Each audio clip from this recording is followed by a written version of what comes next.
Now, the political crisis in Rivers State is gradually picking up from where it left off in 2024, as the Minister of the Federal Capital Territory, Nyesom Wike, has gone on verbal attacks towards his one-time political godfather, former Governor of Rivers State, Peter Odili.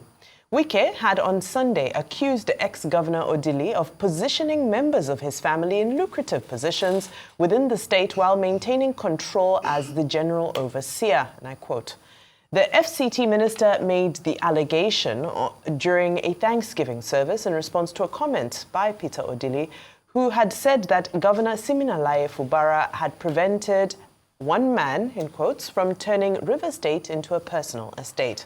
Also, there are reports that some members of the All Progressives Congress in Rivers State are tilting towards a peace pact with Governor Siminalayi Fubara. There are a plethora of questions that many have asked, with majority being the crux of the crisis. Is it loyalty to Wike or Fubara, which party to belong, or who controls the state party structure?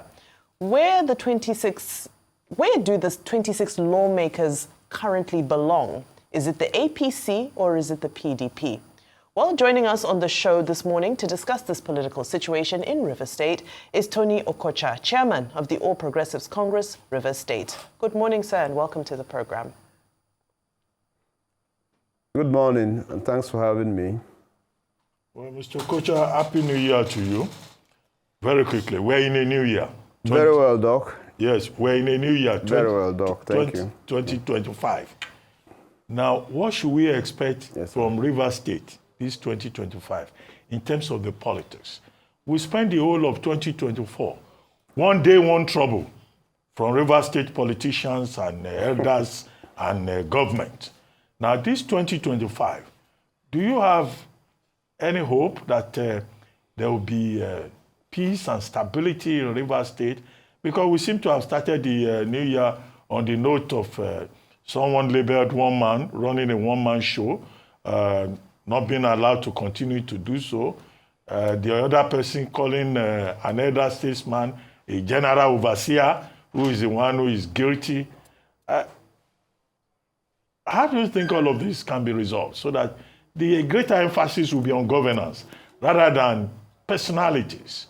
Because this is what the politics of Rivers State was in 2024 and is taking the same trajectory in 2025.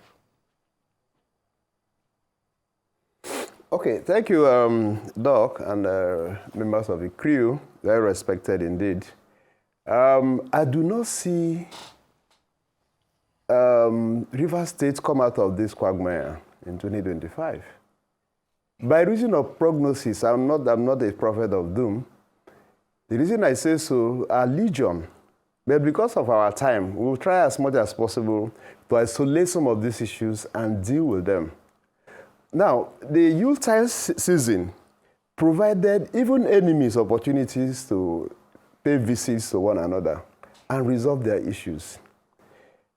The governor of Rivers State and his immediate benefactor could not have been enemies, even if they were. It was time to say, okay, exchange of convivialities and exchange of goodwill. What would it have taken anybody? To say, okay, your boss, well, the way you used to call him, had his birthday on the 12th of December. Let me just take a piece, just even if it is a scroll news, to say, congratulations on your birthday. It doesn't take anything away from you, by my own understanding and assessment. If a governor who is willing for peace can just drive to the minister's house or anybody else and say, I came to greet with to be with you on a Christmas day. And I'm sure that nobody will chase the governor away if he did so. But instead of doing that, he is threatening brimstone and fire. Now, because there have been judgments over time. In January 2024 was Omotoshe's judgment, where Omotoshe said clearly that the governor should represent a budget that represented ab initio to a forum of 4. And that the budget should be represented before the Merchants Amehule-led assembly. And as if that was not enough, three other judgments of Court of Appeal at different times on different issues had also said the same thing. So the Court of Appeals said, the one before, the penultimate one, the judgment said that they are not recognizing the three member. Therefore, as far as they are concerned, it is a forum of friends. And also said to the governor, go and represent your budget to the assembly. And we thought the governor could just, take a cue. I mean, even just to latch on the decision of the Court of Appeal so that some of those who have been feasting on him will know, look, it wasn't his decision, it was a judgment of court. Instead of that, he now went ahead again to present a budget to another the three members in 2025. A budget was submitted on the 30th, according to them. On the 1st, budget has been approved. Is that not a misnomer? Yes, there's no law that says it has to take XYZ number of days. But you and I know, Nigerians know, that a budget is proposals that originated from ministries, parastatals, agencies, and all of those, all put together. And that anybody who is dealing with the budget should be able to look at, dot the I's and cross the T's. Why didn't the National Assembly pass the budget of Nigeria in 2 days? Okay, so I don't see peace. I don't see peace anytime close. Okay. I don't see peace anytime near. Because the governor holds the ace. Sir. Just a small correction. The governor holds the ace. Just a small correction. Can you hear me, sir? Yes, I heard you.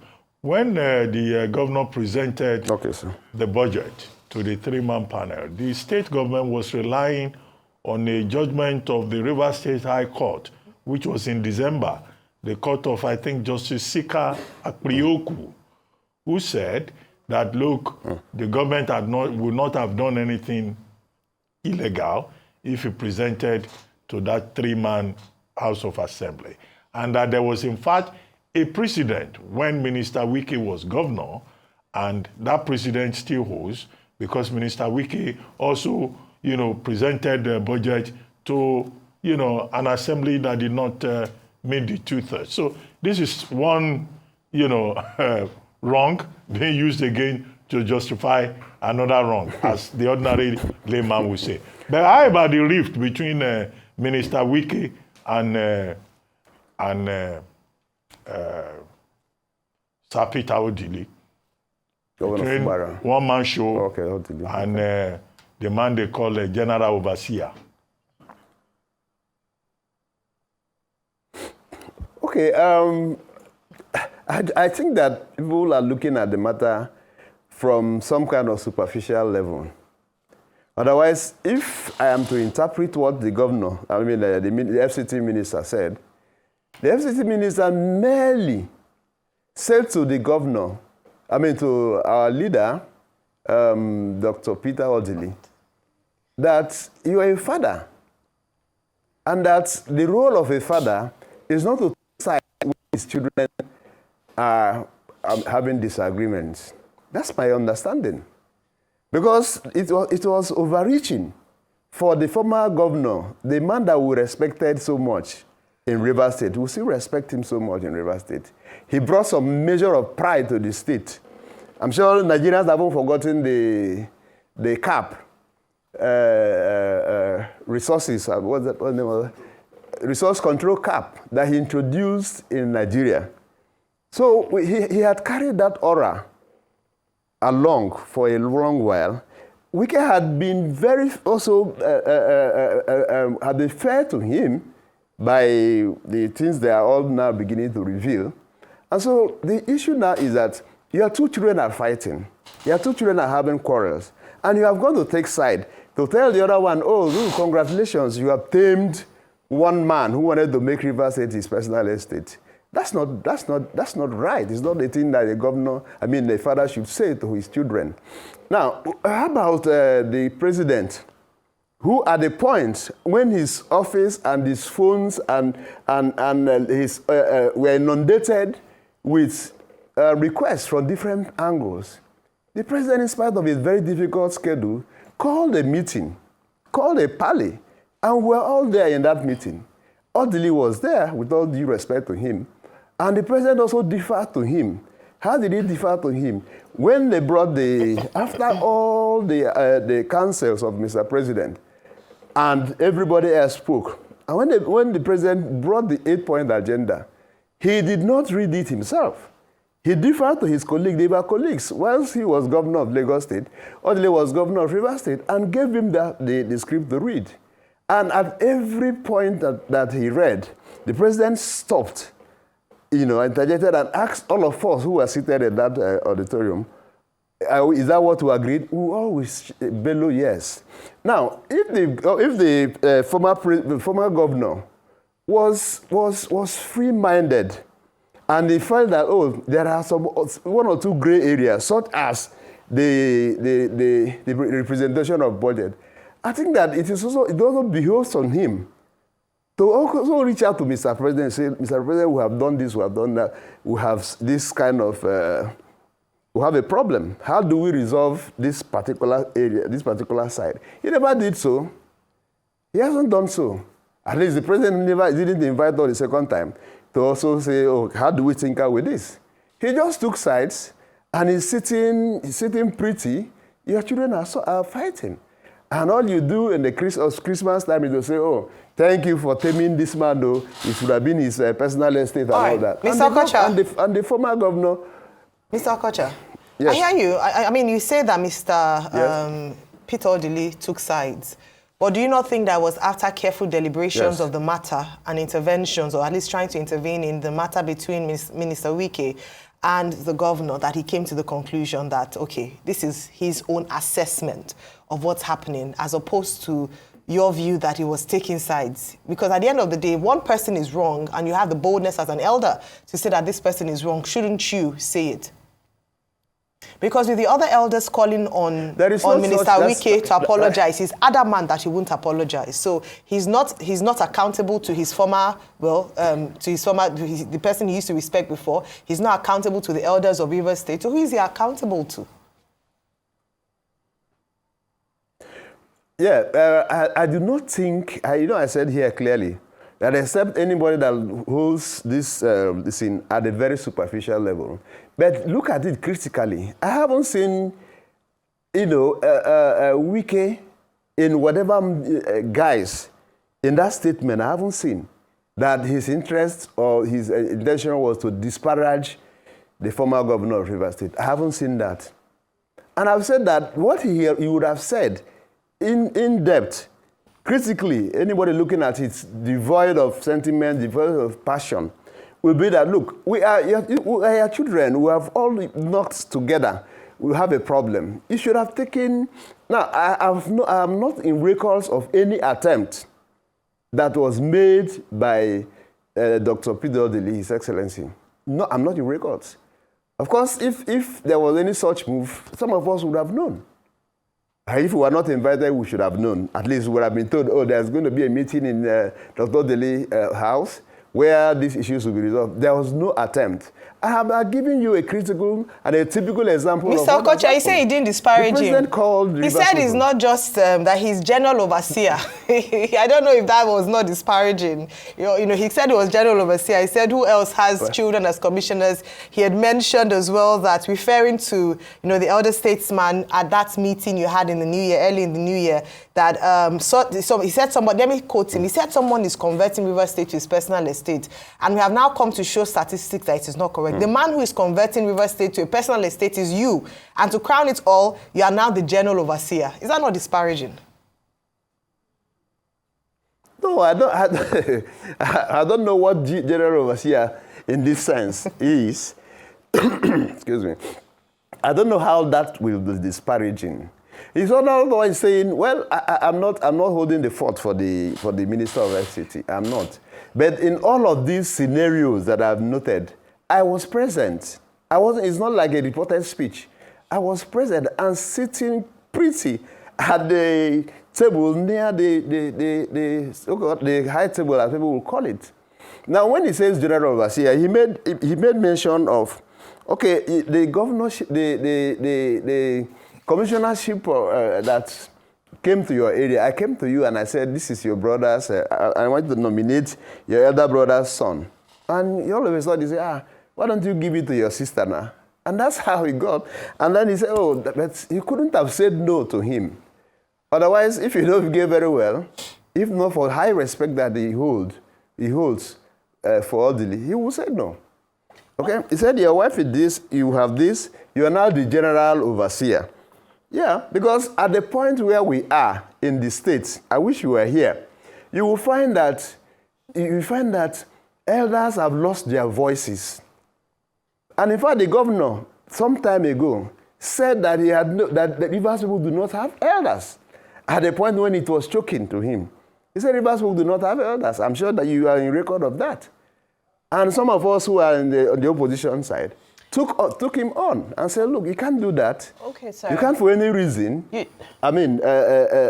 disregard Rivers people and the elders. Okay, Mr. Okocha, our time is running out. I just want to move the conversation forward as our time is running out. The time goes fast when you're having fun, but you've said a lot. You sincerely have said a lot. One of the statements you just said was that you're not holding fort for the Minister of the FCT. But I find this is coming at an interesting time as, of course, in the past 24 hours, I believe you've had to dismiss or deny that you had a meeting or a secret clandestine meeting with one of Fubara's allies, which is the chairman of Obio Akpo local government area, Chijioke Ihunwo. So the reports were that you are discussing potentially jumping ship from being Team Wike and trying to forge an alliance with Fubara, but there was an image from that picture. But you're saying the image is fake? So you did this meeting hold or did it not? I don't know the highest level of hallucination. I'm looking for a diction. So the picture is a hallucination. Apt enough. The picture is a hallucination. No, I'm thinking. No, please. I'm thinking of a word, a diction that is stronger than hallucination. For anybody to imagine that at my level, at the stage I've attained in politics, if I want any meeting or something to be brokered, I will go to Chijioke Ihunwo. At my age, my level, my experience, I have been chief of staff. Okay, so where was the picture taken, sir? Where was the picture taken? There's a brother of mine, a professor of medicine. I'm an Anglican. He's my brother. We are from the same place. From the same okay, so you did have a meeting with him. He invited me to. How? I thought, please, I can't even imagine that. The only word we try. As I was coming in, he stood up and shook me with two hands. It was a sitting room with about 6 or 7 sofas, and there was no seat. So I said, okay, well, I do not want, again, if I had left when I came in there, they'll say, oh, he saw it and ran away. Please, in that living room, there were more than 15 persons seated there. Okay. So when you see people, some would say you're rubbing shoulders with Fubara's allies. They would say you're fraternizing with Fubara's team. That is absolute nonsense. Absolute rubbish. Right. Okay. I don't know whether they play politics of enmity or this. I don't play politics of enmity. All right. My brother invited me to a praise night, and I honored him. All right. That's very kind of you, very gracious of you. Thank you so much, Mr. Tony Okocha, for your time with us this morning. I'm sure we'll have you again on the morning show.